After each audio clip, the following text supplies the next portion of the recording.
Good morning, guys. It's October 15th. It's been a few days since I've been off the trail. Uh, Decided to do a little gear video on some of the gear I carried on that trip and many before that. It took a little while to get to the gear that I do carry. A lot of learning different things. I guess I've been backpacking 6 or 7 years now. Technically what you call it. Grew up as a kid down in the lower part of the state of South Carolina. A lot of swampland down there. Grew up playing in the woods, building forts, hunting, fishing. Of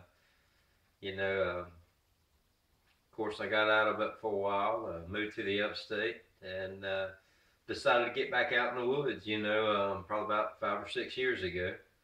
And I do it in the form of backpacking now, and I really enjoy it. But anywho, we'll go ahead and start with the gear that I carried this last time. We'll go ahead and start. I'll start showing you some of the clothes I wore. We'll get the boring stuff done first. I wore a couple hats. I got just a little Asics little running hat. It's synthetic. Dries fast. I just used this mainly when it was raining, or if it was just a little cool and I needed to get the cold off. Another hat was a toboggan I wore. It's always good to have one of these when you're out in the woods, because you lose a lot of heat out the top of your head. And I wear my hairstyle pretty short, so this comes in handy. Anywho, small base layer. These are some running pants. Real thin, packed down small. Just use them mainly for when I'm sleeping early in the morning. They worked out pretty good. All these shirts are polyester. They're synthetic, so when they get wet, it doesn't take them long to dry, and that's what you're looking for. Just a black shirt, a camo shirt, long sleeve base layer, very thin. I think it came from Wally World. Little starter shirt. Another one. I think this may have come from Ross, and I don't even know a brand name on it. It's a little thicker. Still pretty thin. Still made out of polyester. Dries quick. Two pair of shorts. These are some shorts I got from Academy. BCG, I think is the name of the brand. Just drawstring shorts, polyester. Dries fast, packed small. That's what you want. Another pair of pants that came from a Goodwill, I believe, North Face. There again, polyester, packs up small, dries fast. That's what you need. For my socks, I bought these Swiftwick socks, which have a high content of wool in them. Wool is good. When it gets wet, it's still going to keep you warm. That's kind of theory I use. I think that on one of my earlier videos. It doesn't matter how long you've been out there. How waterproof your gear is. Whenever you're in water for 3 or 4 days, everything you got is going to get wet. So if you have gear that keeps you warm when you're wet, that's what you're looking for. You want to expect the unexpected. That if you do get wet, that you're going to have something that's going to keep you warm. This is just a little wind jacket. I've seam sealed it and sprayed it with waterproofing spray. However, it is so thin that it doesn't really work. It will keep water off of you for a while, but it's going to get wet. And that's why the polyester, the shirts come into play. Is they get wet, but they keep you warm. The polyester base layer keeps the coldness of the outside of the jacket off your skin. That way you you stay warm. As long as you're moving, you're creating body heat. Now, when you get into camp, if you do have any thicker clothes, you know that even if they're damp, um, they'll still keep you warm. You get in your sleeping bag, which is synthetic, and it keeps you warm. So it works out okay. Um, Now, when I did get into Franklin, North Carolina, I'd done been in the woods for about 4 nights, and that fifth night I spent the night at the hotel. Um, uh, I realized that I was going to have to get some more gear, something a little warmer, because the first 4 nights were pretty cold. So I did stop at a Kmart, and I bought me some thick synthetic socks. And I don't know what the content of these are. Probably mostly polyester. But they were about $10 for 2 pairs, and that was well worth it to keep my feet warm.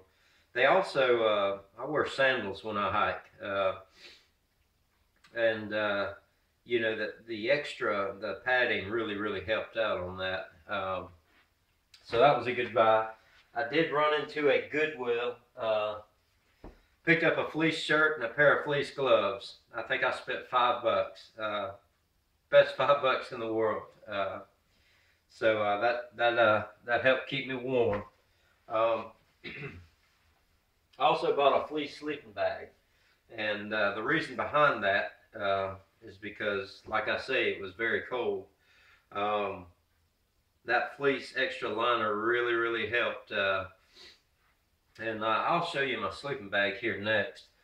The reason why I needed that fleece bag is my sleeping bag that I have, or top quilt rather, it came from a 35-degree bag, and I took the zipper out and sewed it up, and what I made was a top quilt. And the theory on that is that when you're in a hammock, you slide your feet into it, and you put it around top. What that does is you've got your sleeping pad on the back side, or under quilt if you have one. That pretty much keeps you warm, because anything you're laying on top of, you're crushing the insulation as far as the sleeping bag. So it's not really going to do you a whole lot of good anyway. It's wasting space. It's putting more weight in your pack that you don't need. Let me show you that top quilt. But anywho, this bag was made, this top quilt was made from a 35-degree sleeping bag. Now, this sleeping bag is probably about 5 years old. Sleeping bags, after a while, they lose their loft. The temperature rating goes down. This has definitely lost its temperature rating, but anywho, it did work okay. But like I say, the first 4 nights were pretty cold, and that's why I got that fleece sleeping bag to join with this. Originally, I had also had a sleeping bag liner, and what I would do with this, I would just slide into it and then sit down in my hammock and then put my top quilt over. And it worked okay, but the temperatures up in North Carolina were a little too cold for that. Anywho, we'll move right along. Inside my hammock was just a Thermarest Ridge Rest. It's one of the short pads.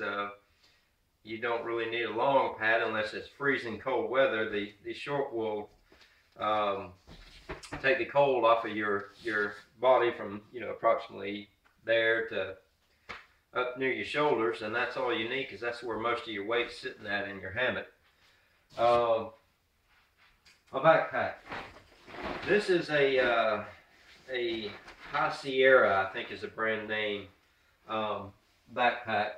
It comes from Academy, and it's not a bad backpack. I know you can get better ones. Gregory, gosh, there's tons of backpacks you can get out there. This one, it costs $80. It's super light. It was the best deal I could find for the money when I was looking. This one's been through the Foothills Trail twice, numerous backpacking trips, and here recently the Bartram Trail. It's got a little zipper pocket on top. You can put your stuff you need, especially rain gear. When it starts to rain, you want to get to that first. It's got a zippered pocket up front. You can put your first aid kit, anything else you may need in there. And a decent size compartment. It's a 45 liter, so it works pretty good. Inside of there, I keep a little piece of foam pad, and what I do with that is use it to sit on whenever I come to a place where it's wet, it's been raining, I need to sit down for a minute. Many uses. I suggest anybody cutting a piece of foam pad and putting it in their pack. It's a good piece of equipment. Most important, fan of fire. You don't have to sit down there with your face to the fire. The wind blows the fire, gets the fire going. Very useful. Use it as a table if you need to prepare food. Use it as a mat when you get out your hammock, if you're in your socks to get your shoes on. When it gets very cold and you've only got the half pad, you can put this under your feet. It works out really, really good. Keeps your feet nice and warm. Many more uses. I won't go into all of them. Pack cover. You need to have one of these when you go out, because without one, your gear is going to get soaking wet. This is something that I bought off of eBay. It comes from England, I believe. It's their gosh, I can't even remember the name of the pattern of the camo that it is. Anywho, this is an extra large, and it's way bigger than that pack is. But when you have your sleeping pad, and like I had my extra sleeping bag that I bought up in Franklin, plus your water bottles and everything else on your pack, you end up with a pretty big space that's in need to be covered. So with this extra large, it fits over it nicely. Works out pretty good. I'm going to go ahead and cut it on this video. I believe I'm running out of time. What I will do is post another video here shortly on the rest of my gear. Look forward to see you then. God bless.